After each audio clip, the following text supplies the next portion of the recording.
Hola, ¿qué tal? Me da mucho gusto saludarles en este nuevo video, en el cual ya vamos a dar inicio a la actividad número 1 del módulo 4 de la sesión 1.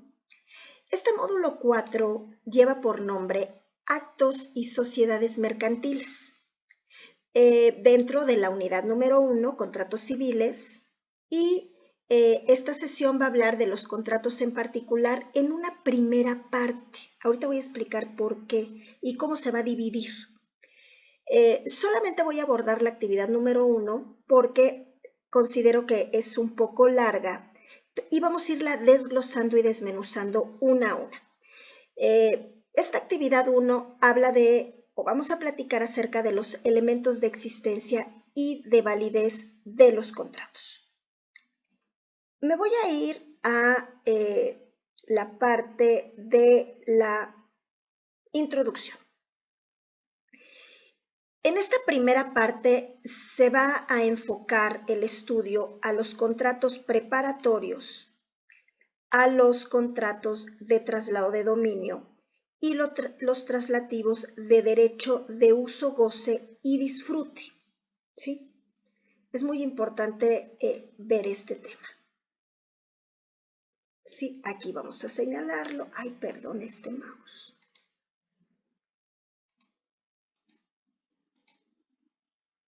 Estos, ¿sí?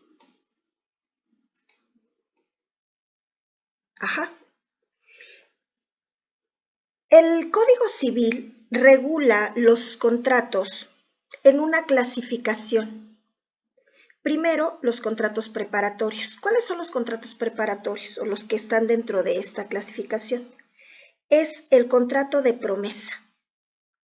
Dentro de los contratos, por ejemplo, de traslado de dominio, vamos a encontrar los siguientes: el de compra-venta, el de permuta, el de donación y el de mutuo. Y dentro de los contratos traslativos de uso, goce y disfrute, vamos a encontrar a los contratos de arrendamiento, de subarrendamiento y de comodato. Es por ello que yo hoy voy a elegir el contrato de comodato, o para este vídeo. En total, si hacemos un recuento de los tipos de contratos que he mencionado, son 7. La tarea pide 4, pero no sabemos cuáles nos van a pedir los docentes, de tal suerte que en estos videos, en esta serie de videos, yo voy a hablar de cada uno, pero hoy, ya lo dije, solo voy a hablar del contrato de comodato.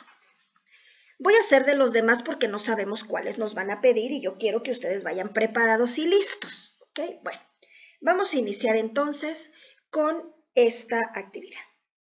Nos van a solicitar que hagamos en esta primera actividad una identificación de los tipos de contratos que nos va a pedir el docente en línea. Bueno, ya quedamos de cuáles nos puede pedir, ¿no? De preparatorios o traslativos de dominio o traslativos de uso, goce y disfrute, que ya vimos también cuáles son. Y que leamos, también nos pide la guía, los apartados del texto de apoyo que están enfocados en los convenios y en los contratos hasta los contratos en particular, así como los apartados de aquellos contratos pues que nos corresponda analizar, ¿no? O sea, si si nos pide analizar el contrato de comodato, pues bueno, nos vamos a la página 49, ¿ok? Bueno, y luego dice también que por favor consultemos el Código Civil Federal, el Código Civil para el Distrito Federal o Ciudad de México y las fuentes doctrinarias académicamente confiables sobre los contratos sindicados.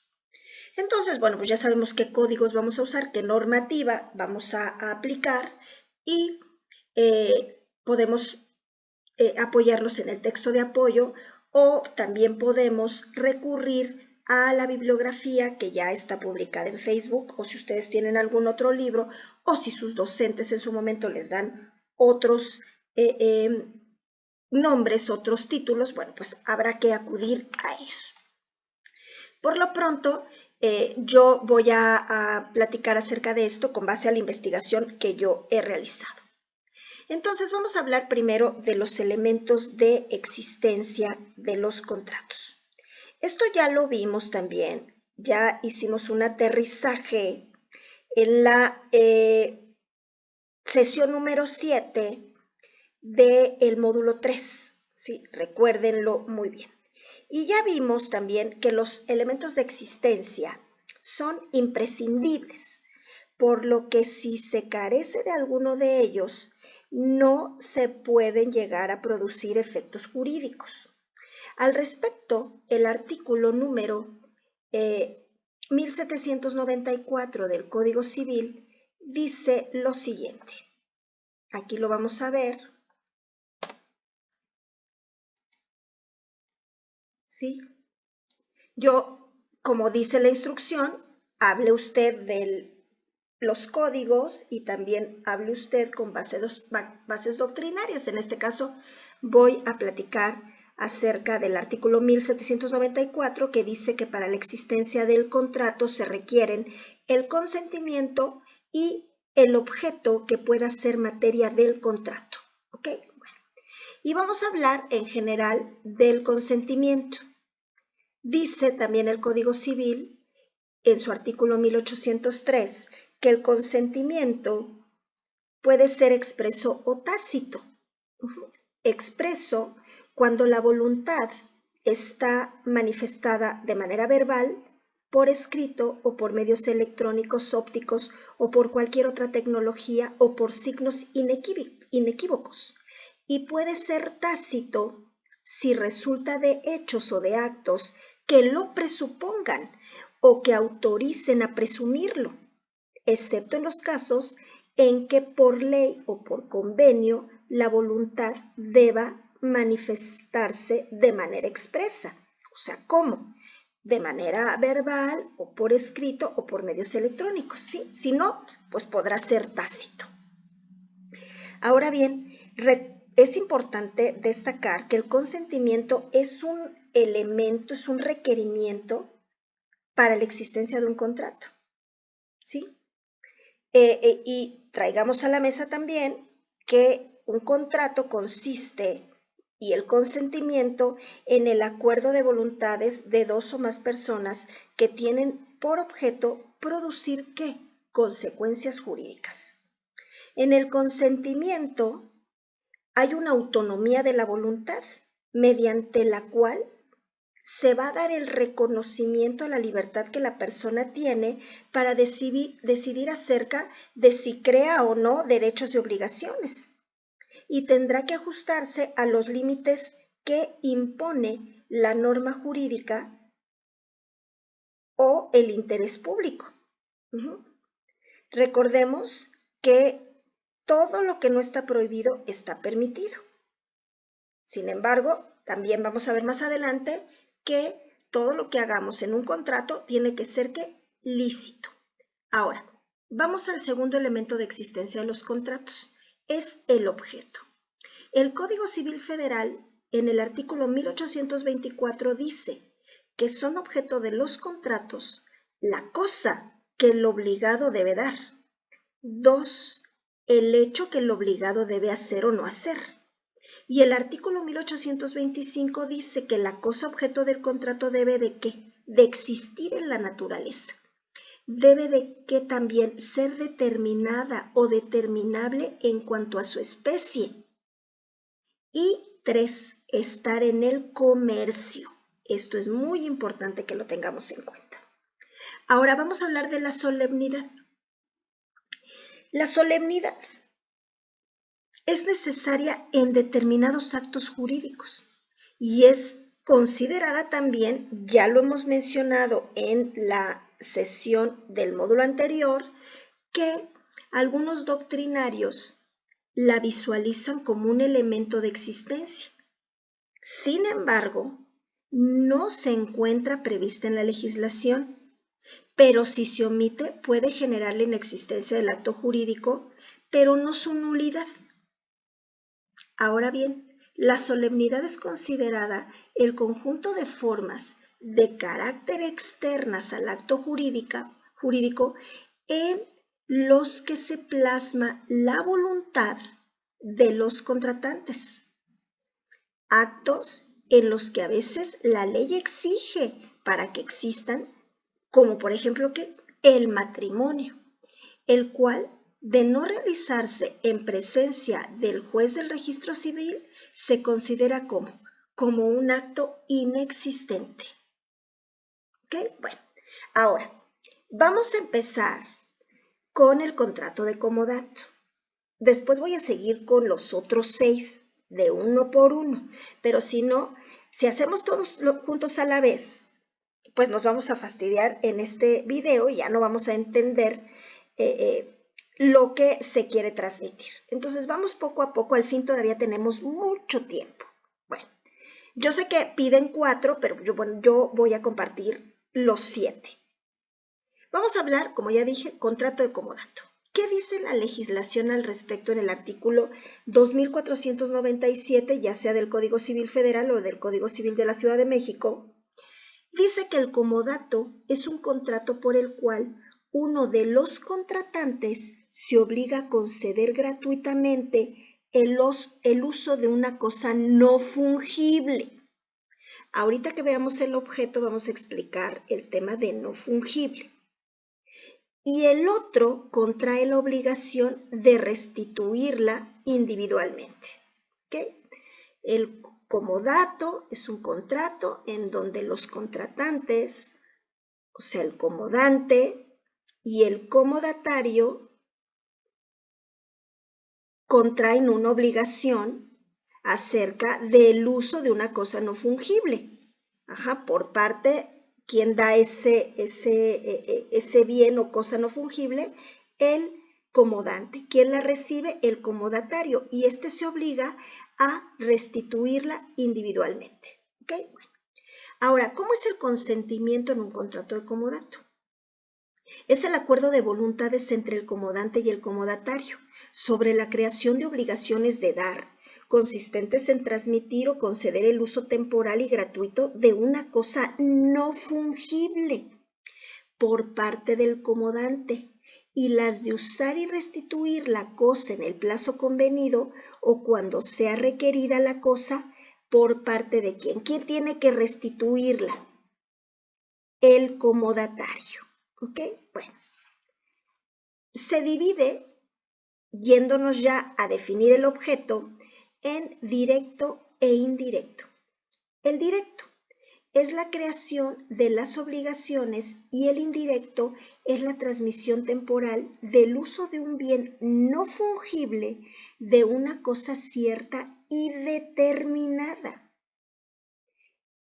¿Dónde encontramos esto? En el artículo número 763 del Código Civil Federal, que dice lo siguiente: los bienes no fungibles son los que no pueden ser sustituidos por otros de la misma especie, calidad y cantidad. O sea, ¿qué quiere decir?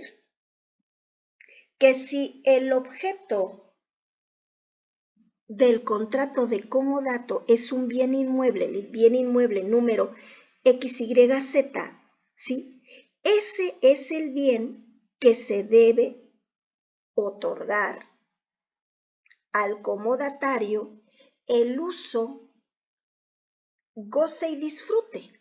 O sea, los bienes no fungibles no pueden ser sustituidos, o sea, no podría ser otro inmueble, tiene que ser ese, el X, Y y Z, ¿ok?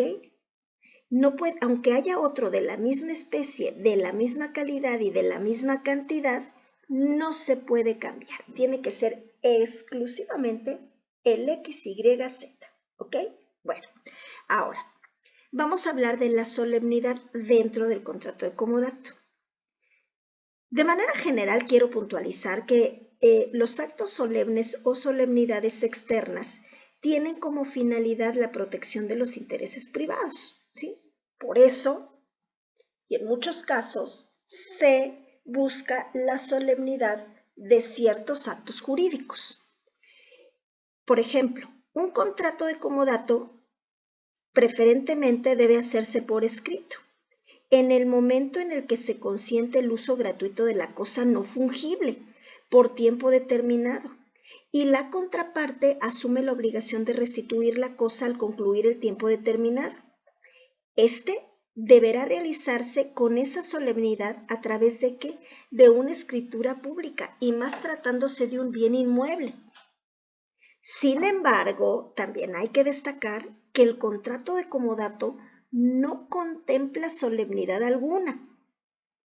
Esto último es importante destacarlo, ¿ok?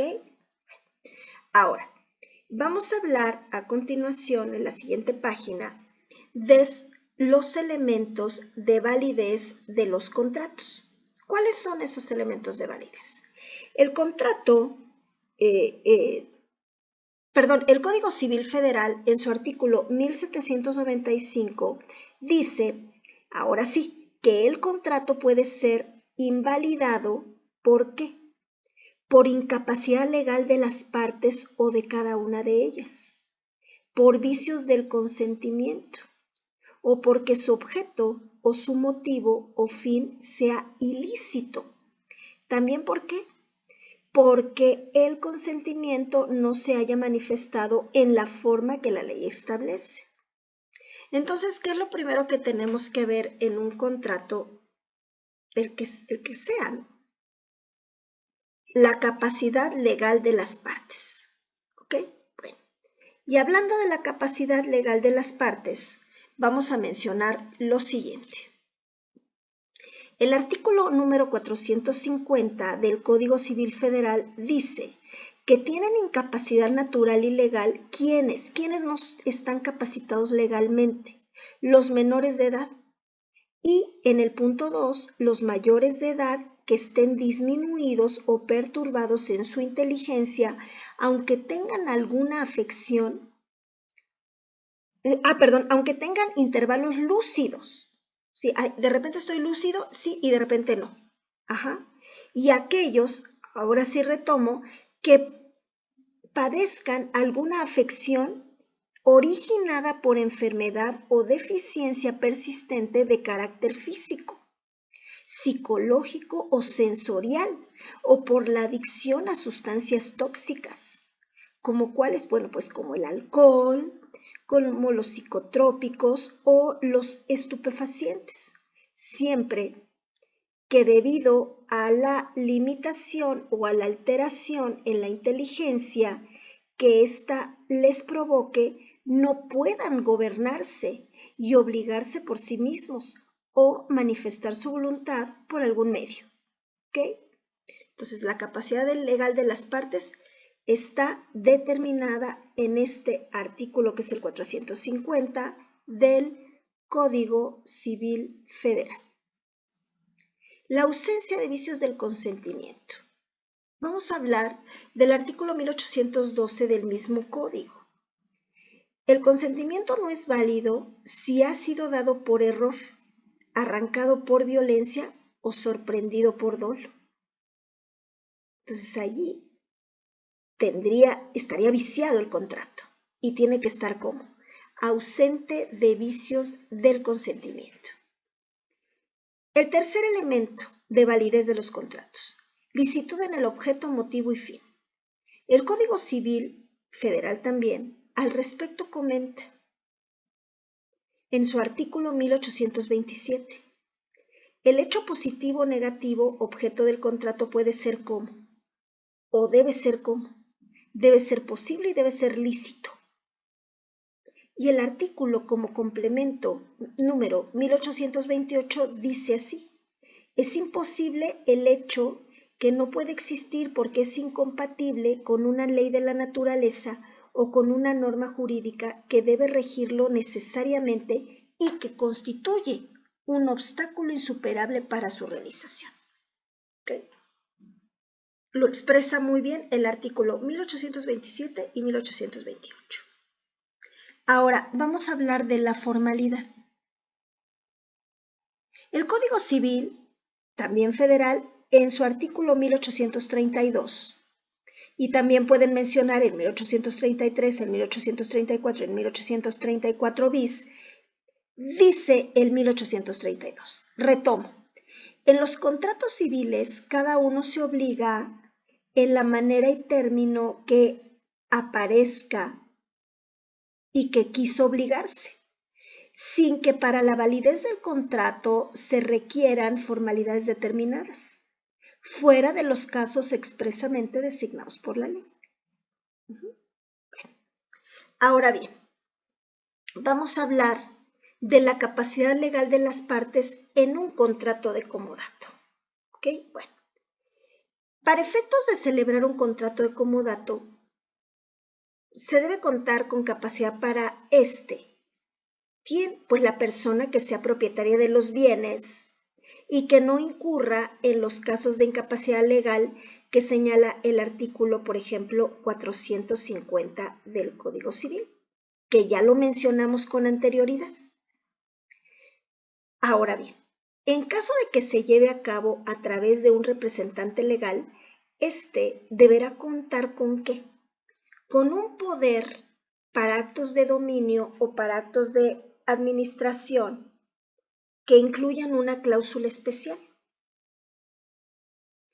Ahora bien, voy a señalar las situaciones en las que tampoco se podrá dar en comodato un bien no fungible. Primero, en el caso de tutores, curadores o administradores de bienes ajenos que no tengan autorización especial para dar bienes en comodato que están bajo su resguardo. ¿De quiénes? De los tutores, curadores o administradores de bienes ajenos. ¿Esto dónde se menciona? En el artículo número 2499 del Código Civil Federal, que a la letra dice: los tutores, curadores y en general todos los administradores de bienes ajenos no podrán dar en comodato sin autorización especial los bienes confiados a su guarda. Entonces, en eso hay que tener mucho cuidado. Tampoco podrán dar en comodato los bienes quienes el arrendatario ni el comodatario. Aquí entra el tema de mi tarea, el contrato de comodato. Esto según cuáles artículos del Código Civil Federal. Del 2480 al 2500, que dice el primero, el 2480. El arrendatario no puede subarrendar la cosa arrendada en todo ni en parte, ni ceder sus derechos sin consentimiento del arrendador. Si lo hiciere, responderá solidariamente con el subarrendatario de los daños y perjuicios. Y por último, dentro de la capacidad legal de las partes, vamos a hablar del artículo 2500, que dice así: sin permiso del comodante, no puede el comodatario conceder a un tercero el uso de la cosa entregada en comodato. Ojo con esto, que es muy importante. Sí, nada más menciónenlo. Ahora bien, vamos a pasar a la ausencia de vicios del consentimiento. ¿De qué trata esto dentro del contrato de comodato? Porque ya lo vimos de manera general. Ahora, se consideran vicios del consentimiento el error, el dolo, la violencia y la lesión. Todos ellos causan la invalidez del contrato en caso de presentarse. Primero, el error. Es la creencia contraria a la verdad. El dolo es cuando se emplea cualquier sugestión o artificio para inducir al error o que los contratantes se mantengan en él, o sea, en el error. Siguiente punto, violencia. Es el empleo de la fuerza física o amenazas que puedan imponer peligro de pérdida de la vida, de la honra, de la libertad, de la salud y una parte considerable de los bienes del contratante, cónyuge o sus descendientes o ascendientes o de sus parientes colaterales dentro del segundo grado. Y también la lesión, que consiste en explotar la suma ignorancia, notoria inexperiencia o extrema miseria de otro para obtener un lucro excesivo que sea evidente y desproporcionado a lo que él por su parte se obliga. ¿Ok? Entonces ya tenemos ahí varios puntos a desarrollar. Siguiente, licitud en el objeto, motivo y fin. Debe considerarse con base al artículo número 1827 y 1828 del Código Civil Federal que el hecho positivo o negativo objeto del contrato puede ser posible y lícito. Y el artículo 1828 al respecto de este tema dice: es imposible el hecho de que no puede existir porque es incompatible con una ley de la naturaleza o con una norma jurídica que debe regirlo necesariamente y que constituye un obstáculo insuperable para su realización. Dentro del contrato de comodato, ¿qué es lo que hay que resaltar? Que debe considerarse primero que el objeto no fungible deberá existir en la naturaleza, estar determinado o determinable en cuanto a esa especie y estar dentro del comercio. El fin o motivo debe de ser ¿cómo? Con apego a las leyes del orden público y a las buenas costumbres. ¿Ok? Bueno, y por último vamos a hablar de la formalidad. En los contratos de comodato, las partes contratantes se obligan en la manera y términos que aparezca en el contrato que quisieron obligarse. Existe también la libertad de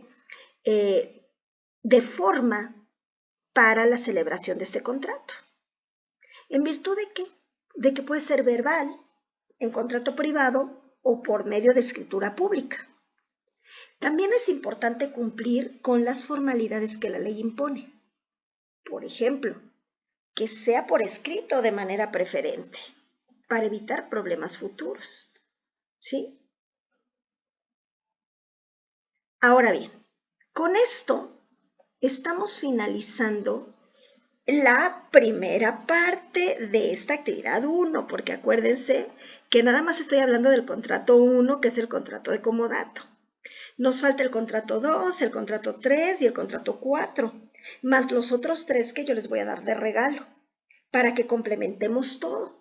Ya tengamos todo listo, ya hayamos estudiado, ya hayamos investigado para poder hacer ya la tarea correctamente. Y esperar también, bueno, los casos que nos van a mandar los docentes, pero como les dije a un inicio, van a ser cualquiera de los 7 de los cuales yo voy a hablar, ¿ok? Bueno, recuerden que tenemos que hacer las conclusiones, en donde tenemos que darnos cuenta que es el momento de enfatizar lo que se aprendió a expresar en las ideas centrales, debe ser concisa y clara, debe de hacer una invitación a la reflexión y recordar que las frases, las oraciones, los conectores que podemos utilizar son: en esta actividad se concluye, en conclusión, de esta manera se concluye, o por lo antes expuesto, en esta actividad se concluye lo siguiente. Y lanzan su speech. Ahora bien, no olvidar las fuentes de consulta. Nos falla mucho todavía, sin querer, el citar el texto de apoyo.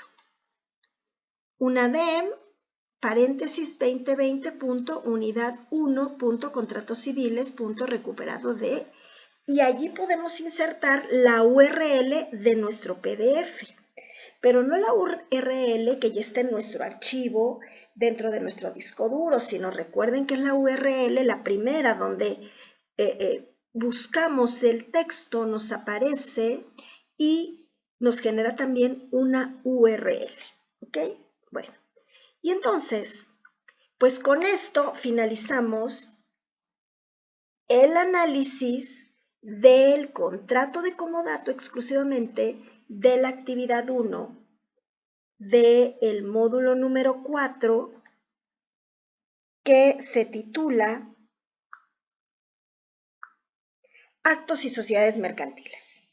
Estamos viendo la primera parte de los contratos en particular, ¿sí?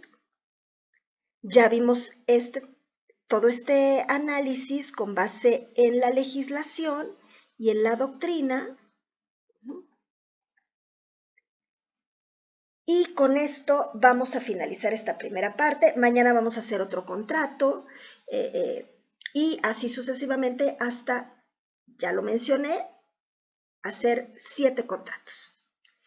Y me despido, no sin antes pedirles que se suscriban a nuestro canal Casa de Estudio, que activen la campanita con las notificaciones, que le den like y que compartan. Y nos vemos en el próximo video. Que tengan una linda tarde. Hasta pronto.